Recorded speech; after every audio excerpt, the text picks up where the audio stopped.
You see where the red circle is? These are two guys dragging the girl. They're dragging the girl to the spot. To this park where nobody can see. Can you see the girl? You're going to see a flashlight. That's her filming herself. You see?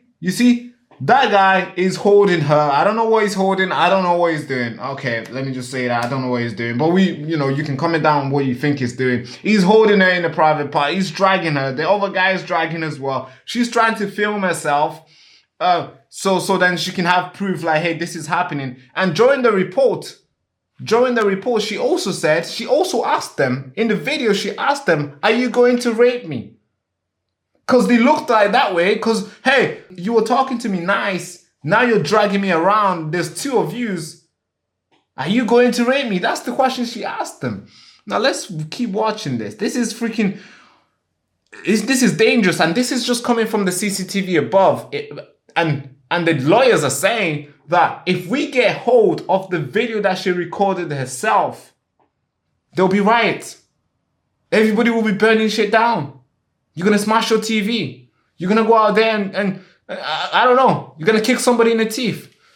That's what the lawyers are saying. Because they know how bad it is. And imagine, these are the lawyers that don't want these guys to be deported. So they must be coming from a lefty mindset as well. For them to even say that, the video must be bad. So they're dragging her. You see, there's a flashlight. She's recording herself. But they obviously, I'm sure they're trying to put the phone down. They're dragging her everywhere. Now let's play again. Well, this is one of the guys. He's 17. Believe me, he's 17. Here's another one. He's 17 as well. Man, shit, I must be 14.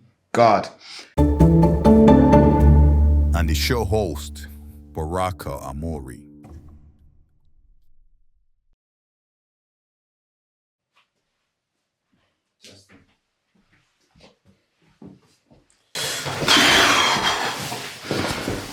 Ladies and gentlemen, patriot, truth seekers, digital warriors, I'm going to need you for this one. I need you to buckle up. I want to warn you before I do this, because this story I don't know what emotion this story might ignite in you, within you, but I know it's not going to be a good reaction, of course, because this story is these type of stories are becoming the norm now in the UK. And of course, creators like myself, we bang on about these stories all the time. We come here and report it to you, and we show how angry we are, and then nothing happens. Then the next day we have to do exactly the same thing. And it seems like this is what we're doing now. Just reacting and shouting and making noise and hope things will change. And maybe we take it to the street and protest, but then still happens again and again and again. And I'm just saying, when will the government actually do something about this? And when will the institution think hey, can we do something? Can we make a change a little bit? Because it looks like there's no change. There's nothing that has changed. Well, it's a bad sign, the fact that I started this video by reacting, complaining why we always reacting. I mean, God. So let me just report to you what just took place. And I'm just going to fully report. I'm just going to read this article. I'm actually going to read multiple articles to you guys. I'm going to read the Daily Mail. I'm going to read the Daily Star. And obviously we can get to GB News. We can get to BBC if they've touched it as well. But it's pretty much the same. Obviously, they all have their own way of spinning it, their own way of reporting. But it's pretty much the same. So let's start with Daily Mail. Warning. Just warning. Because it will you off, it will get you angry. And this is somebody's daughter. By the way, she's still in high school doing GCSEs. I reported a video to you guys, I think maybe a year ago, and I think YouTube took it down, where I was telling you on how when people used to be raped, which obviously is a bad thing, the age was above 20s. Right, that was the age. Mostly people who got raped, that was the age. It was above. It was early 30s or something. But now, we're getting to 12-year-olds. It's getting lower. Although obviously it's not a good thing. Nobody should be raping. That's not that if somebody gets caught or accused of doing that and is proven guilty, we should I mean, if I was the judge, I don't know. It won't look very good for them. I don't think they'll see another day. But that age has gone lower and lower and lower. And you want to guess the age of the victim on this one? 15 years old. Yes, it's just getting lower and lower. And I think last 2 weeks, I think 2-3 months ago, we had another one that was 12-year-olds. I mean, it's just getting lower, and this is crazy, bro. We want to stop it all, but yeah. Okay, again, too much reactions here for myself as well. Do forgive me, please. Okay, so Daily Mail. So the story is called "Footage Filmed by a 15-year-old Girl as She Was Snatched from a Park and Raped by 2 Teenage Asylum Seekers. It's so horrific it would cause riot if the public saw it," attacker's lawyer says. Wow, it's dangerous. 2 teenagers, asylum seekers, were jailed yesterday for raping a schoolgirl who filmed herself being snatched in a footage so horrific. One of the lawyers feared it would cause riot if it went public. Afghanis Jahanzeb, that's one. Israel Nihazov, I think I said that right. Hope I'm saying the name right. Both 17 years old. Man, 17-year-old. I don't know about that, but okay. I'll accept it. 17-year-old. Both 17-year-old arrived only months earlier by a small boat before assaulting the 15-year-old girl in a park May 10. Phone footage captured by a victim was so appalling that even one of the boys' own barrister warned it would lead to a disorder if the general public were exposed to it. Release the footage. We want to see the footage. God. Of course, obviously, we're not going to see this footage. There's no even point protesting about it, because they're not going to release it.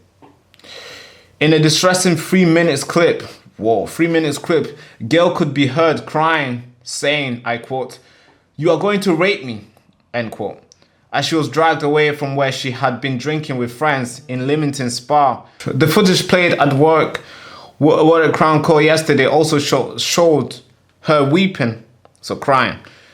She also showing her crying, screaming, "Help, help, help," and begging not to be taken to the park.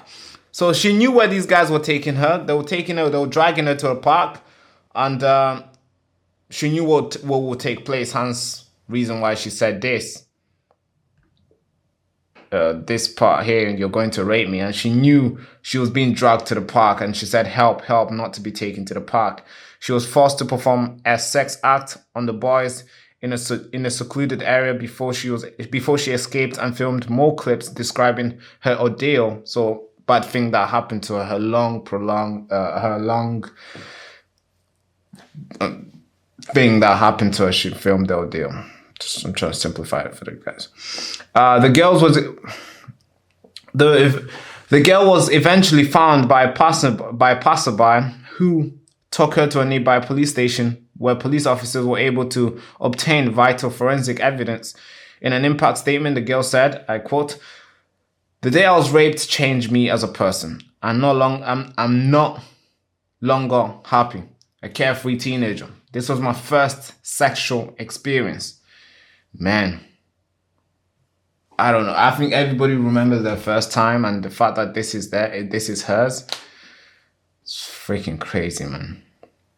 And it gets even worse. Listen to her statement. Let me just keep reading. "When I go out, I no longer feel safe, so much that I have started to avoid it altogether. This has also impacted my education and school life at the worst possible time as I'm taking my GCSEs. She's in high school. God. I hate that now I'm looked at as a victim, even though that is exactly what I am. Now let's talk about the sentencing here. They talk about the sentencing. Jailing Jahanzaba. I hope I'm saying this name right, but I don't really care. I have no respect for people who do these sort of things. The first person was jailed for 10 years and 8 months, and the second other person was jailed for 9 months and 9 years and 10 months. Sorry, I just mixed them over. 9 months and 10 months. Judge Sylvia accepted a legal challenge mounted by Daily Mail, which means they can be named. Yeah, by the way, when this story was published out by Sky News, they did not name the people. They did not name these guys, and there was no picture of them because the judge wanted to cover it up. But Daily Mail fought for it, and they obviously then they got the name and they publish it, and many other people have captured the name and the picture, and now they can publish it as well. So great work from Daily Mail here. She said he had portrayed the interests of genuine refugees and should feel a deep and lasting sense of shame. That's what the judge said. What's this? The judge also added, I quote, "No child should have to suffer the ordeal the victim has suffered. The fact that you too have robbed her of her childhood." Okay. And this is where it gets worse. It gets worse. This is one of the lawyers that was representing one of the boys. His name is Radcliffe. Joshua Radcliffe called the phone footage generally horrific, adding, "I have no doubt that if the general public were exposed to that, we would have disorder in our hands." I don't want to see this footage, but I would like this footage to be exposed. And then, so then everybody can see and feel. So everybody can understand the situation. And everybody can understand why, the reason why a lot of people are extremely scared and are protesting almost every single day. I want this footage to be released. And not for me to see, because I think the crime itself is already like, I don't know, I just don't want to see it. Maybe I'm just putting my head in the sand here, but I'd like this video to be released. So then the public get to know what's taking place in our country. Now, here's Robert. Robert was defending the other guy. And this is Robert. Robert, I don't know what the fuck, Robert. What the fuck? What is going on? So Robert Holt, defending Jahan's, went further by asking the judge to stop the press from even being able to say the boys were Afghan seekers. Fucking hell. These are the lawyers that's causing trouble in the country. These are the lawyers that always want to cover their name. Oh, cover the nationality. Don't let them see this. Say these are just a nice 17-year-old British lads. Oh, God. Okay, so Robert here. I'm highlighting these things so you guys can follow me on this. So he wanted us, you and I, to not know about this. The judge responded by saying, "I accept that you come from a place which has significant culture different from the UK. However, I don't accept that either of you does not understand the concept of consent."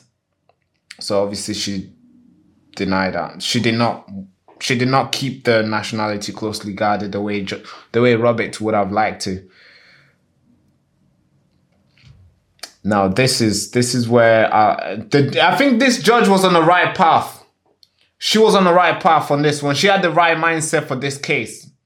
I salute the judge. Mrs. Thank you so much. Of course, the last part was not, the last decision was not good, but obviously we're going to get to the last decision. But the judge was on the right mindset here, was obviously had the right attitude approaching this case. Here's what she said. "This is a case where it was absolutely clear to both of you that you were talking a child away from her friends in the face of a vigorously protest to somewhere you couldn't be observed in order to commit this offense." So they knew what they were doing. They were dragging the girl out because they knew, we can't do this at at the spa. This is Leamington Spa. We can't do this here. There's cameras. Look, There's people walking. No, we have to drag her to the park where nobody's able to see us. They knew what they were doing. So you can't come here and say, oh, these guys are from Afghanistan. They don't know what they're doing. No, they know what they're doing. Not to get so descriptive here, but they were horny. They knew what they were going to do to her. And that's why they dragged it away. And for somebody like me to say that, you'll be like, oh, he's racist. How? I'm reading it from this. It's not me. I'm not coming up for it. It's here. God's sake. And some of you guys might be saying, oh, Daily Mail is just racist publisher. And these guys they always target migrants and stuff. Okay, let's go find another article. Shall we? But I want to read you the last one, because the last one's quite important, to be fair. So the last one, let's see, what was it? The asylum seekers were living in the taxpayers-funded houses at the time of the attack, having arrived in the UK by a small boat. As an unaccompanied children, the boys admitted to the attack in October. Jahan's faces deportation, but Nehazar does not, as he pleaded guilty a day before turning 17, too young to qualify. 17, you see the picture? Good. Now, so one of these guys are getting deported, are facing deportation. But then this is why I said that I like the attitude that this judge had. And this is what she said. She said, judge later confirmed during her sentencing that she would recommend that the Home Secretary considering to deport both of these guys. Top G. Respect to the judge. Top G. Yeah, salute, missus. I'll shake your hand when I see you. Thank you so much, judge. This is the attitude. This is a great attitude. If we have judges like her everywhere, I think I'll be fine. I think I'll be okay. I'll be okay sleeping, knowing when somebody commits a crime, they're going to be sent home. I'll be fine. If we have judges like her everywhere. Of course, I'm just judging based on this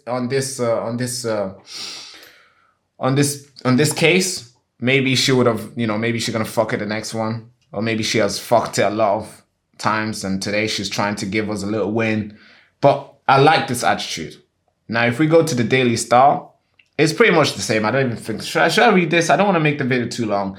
Okay, let's just read the little thing. Title, video taken by a girl, 15, raped by asylum seekers. Quote, would cause riot if public saw it. Okay, now... Same thing.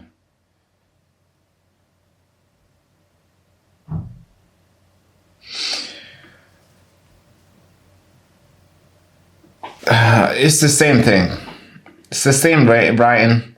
But just to tell you that this is real. This story is everywhere. And the reason why I'm saying this story is real is because I know YouTube is always like, YouTube, get off my back, please, man. YouTube is always thinking, it's always on me. This story is real, YouTube. Open your eyes. Please don't delete this video because you have deleted so many videos. You see, this story is real. We got it from the Daily Star, the Daily Mail, ITVX, the LBC, the Times, the Sun, GB News, Daily Mail again, at the Mirror. I mean, BBC as well. No, BBC didn't do it. It's a week ago. UK News in Picture, we got that there. This story is real, baby. YouTube, please don't delete this video. Because this is another protest to me. Because every time we put energy on these videos and we post them, and we report it to you guys, and then we get a notification or we get an email from YouTube saying, video removed. One warning. I'm thinking, what do you mean one? You know how many warnings we're on right now?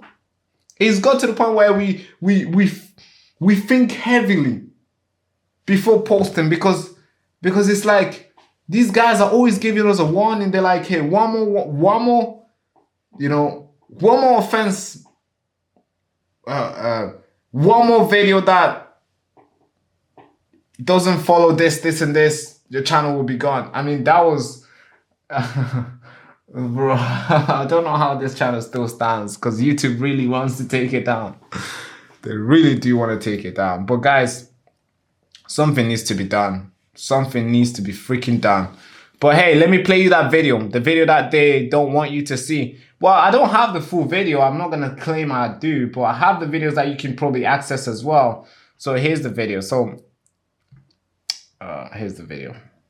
You see where the red circle is? These are two guys dragging the girl. They're dragging the girl to the spot.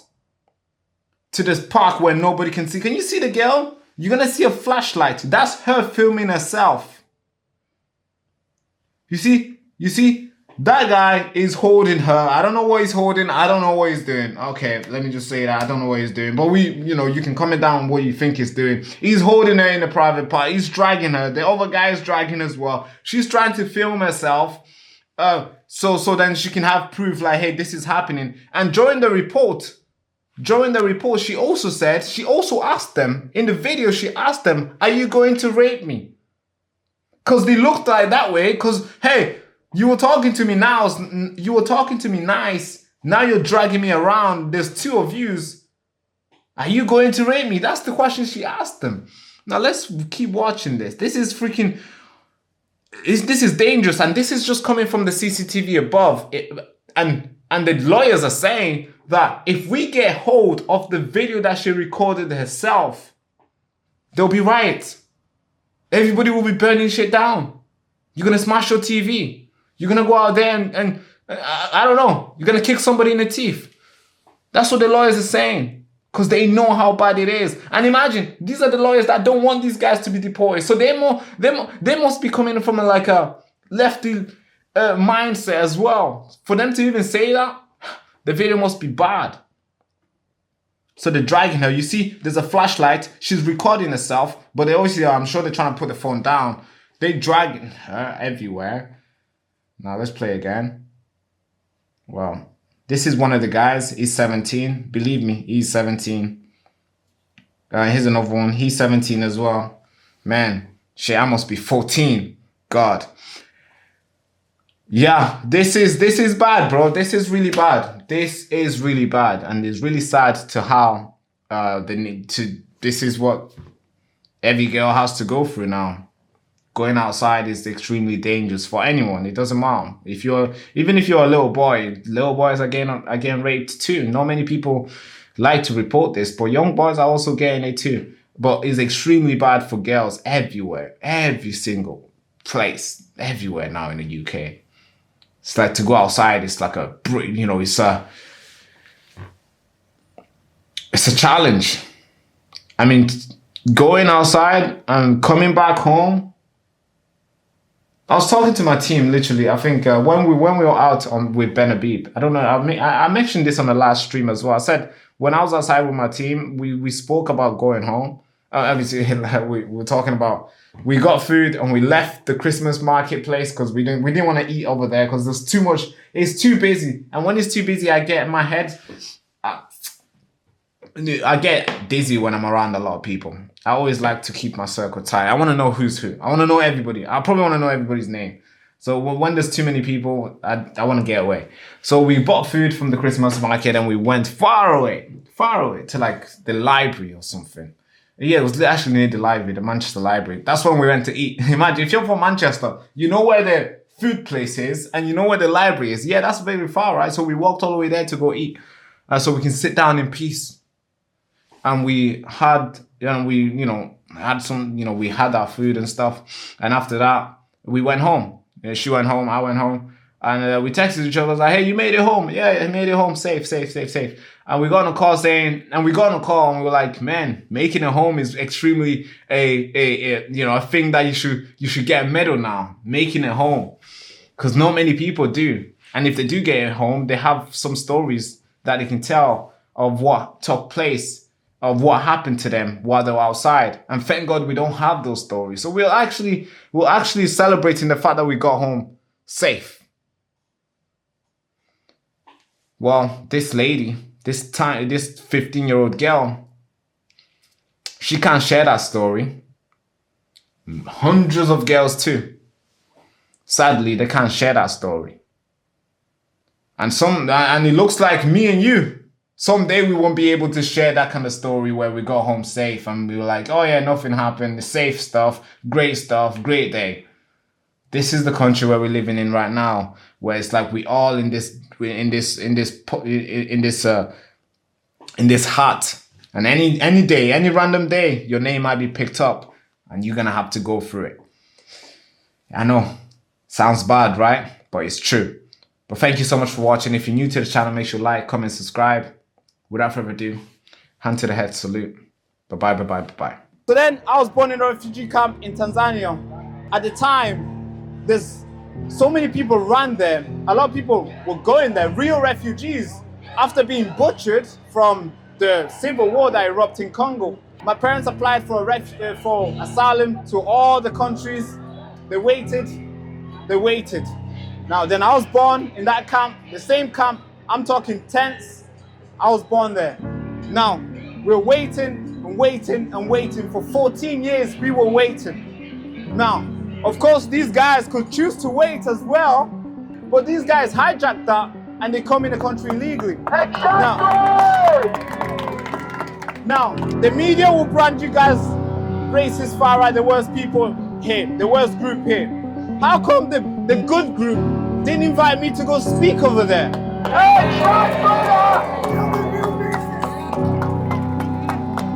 So I call this the greatest awakening because all the way from over there, there's hundreds of people turning up. It's a Saturday, for God's sake. They could easily go around and watch football and have fun, go on a date, do all the lovely stuff they could do. But instead, they want to stand here, rain or not. They're ready to send a message. And I believe the message will be received today. Thank you so much.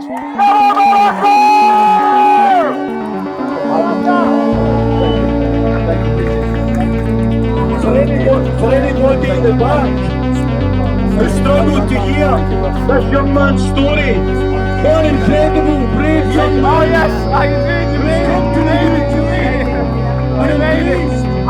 British Christian values, regardless of his own beliefs.